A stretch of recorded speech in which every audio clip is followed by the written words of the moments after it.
Pag narinig natin ang gospel ni Jesus Christ, yung mensahe ng kaligtasan, at pag naniwala tayo sa Kanya, titira si Holy Spirit sa atin.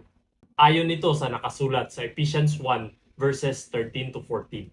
Si Holy Spirit ang magiging selyo natin, palatandaan at garantiya natin na mamanahan tayo ng buhay na walang hanggan in Jesus Christ. Ngayon, paano malalaman kung pinagkaloob na sa atin si Holy Spirit o hindi pa? Malalaman mo yan na tumira na si Holy Spirit sa'yo kasi mas sensitive ka na sa konsensya mo. Nakukonvict ka na rin pag may gagawin kang kasalanan at pag may nagawa kang kasalanan na hindi ka naman ganun dati. I-remind ka niya sa mga utos ni Jesus at ituturo niya sa iyo lahat ng katotohanan. At dahil sa mga pagbabago na to sa buhay mo, magpapatunay ka na rin at i-glorify ang pangalan ni Jesus Christ sa lahat ng tao.